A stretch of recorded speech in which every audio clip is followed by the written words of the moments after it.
kamu i.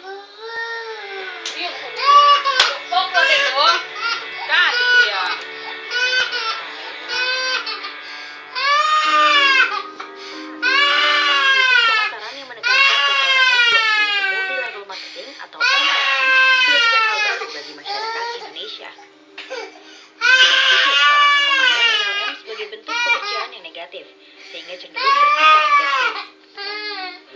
Sama seperti Henry Rijanto, seorang mantan pegawai bank yang bakti setir sempat merasa skeptis. Sebagai penjual Indonesia di ngomong ya, saat itu ya nggak bisa dengar, kamu ada di keluar sana loh. Desi gitu ada masalah, coba di keluar bentar dia. sampai 5 kali. Dan saya tinggal di kos-kosan di kontrakan yang sempit sekali. Jadi kalau itu digeser lebih tempat ditumpuk lagi gitu. Jadi sangat memprihatinkan sekali. Awalnya pasti ada perasaan kok bisa dalam sih, kok nggak yang lain, kok nggak kontraktor kayak usaha batu bara kayak sama. Kok usaha ini kok bisnis menjual produk kesehatan, kayak bukan bidang gue banget ya. Tapi saat itu peluang datang ke saya dan saya percaya bahwa sukses adalah kesehatan sama kesiapan itu. Kesempatan sudah datang ini. Adik baik pak. Berawal dari mimpi untuk bisa terbebas dari hutang kartu kredit, sulung dari 3 bersaudara ini mulai menekuni bisnis MLM. Saudara kita yang mengalami namanya negatif cash flow lah. Jadi nggak dikasih bahwa penghasilan kita 4 juta, pengeluaran kita sampai 6 juta. Jadi yang paling bagus adalah kita membangun sebuah aset. Jadi bangun bisnis MLM ini bukan sekedar membangun sebuah penghasilan, tapi bangun sebuah aset yang menghasilkan penghasilan. Kini, setelah bekerja keras menggeluti bisnis MLM selama 10 tahun, pria asal Ciamis ini telah mewujudkan keinginannya, yaitu tidak bekerja untuk orang lain. Jika Anda tertarik untuk terjun ke bisnis MLM, ada beberapa hal yang perlu Anda perhatikan.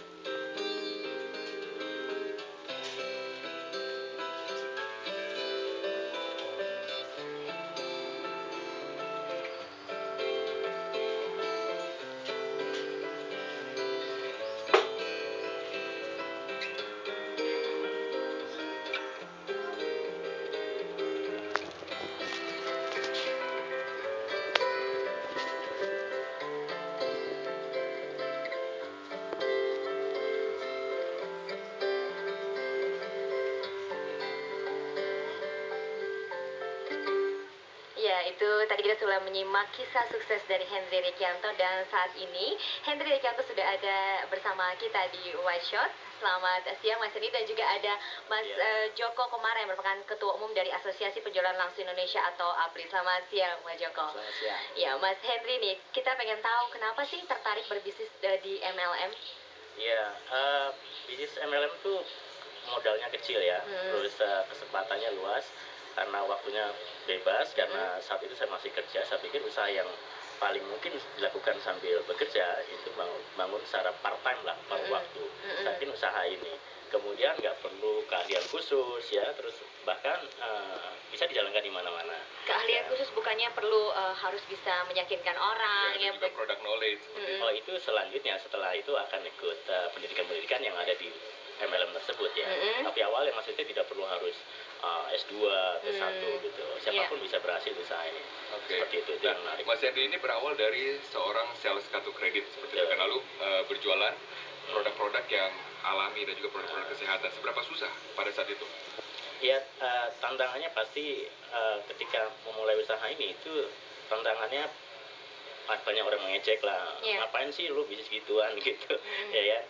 Tapi saya meyakini bahwa ini ada sebuah kesempatan. Katanya sukses adalah kesiapan sama kesempatan gitu. Jadi saya melihat ini ada sebuah kesempatan yang saya bisa tumbuh di situ gitu.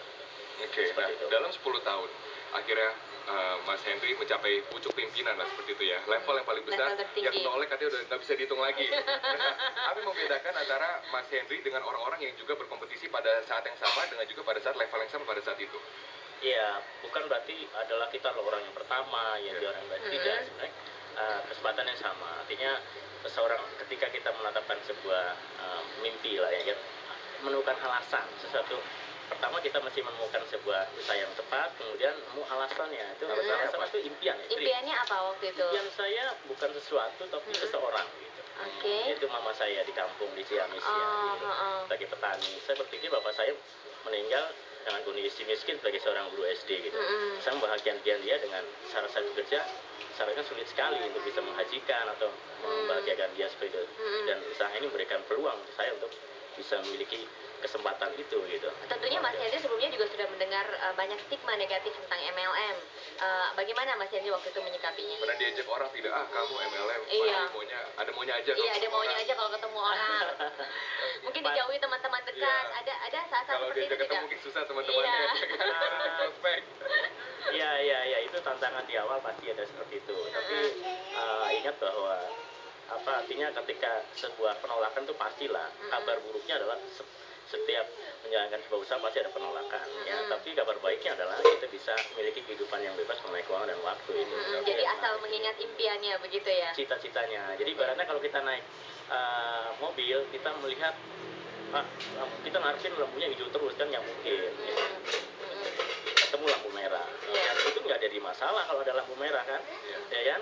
Karena impian kita lebih besar daripada sekedar lampu merah. Oke.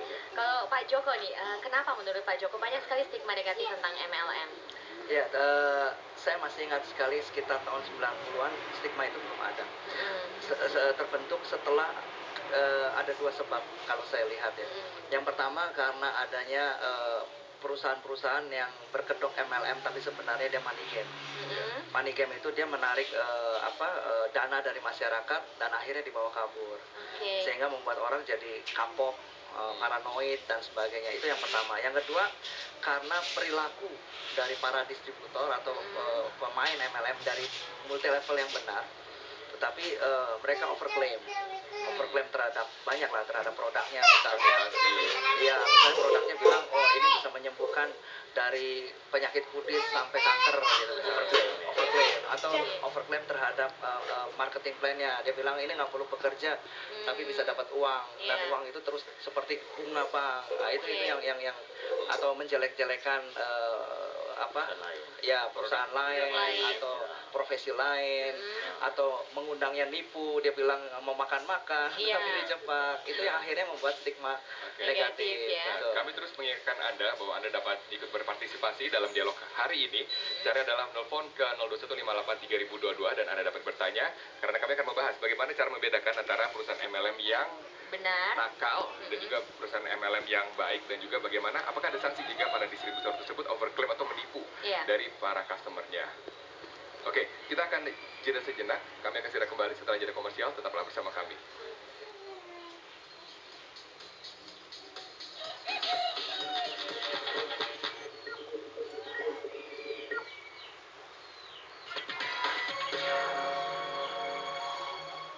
Didukung oleh Inovasi rasa.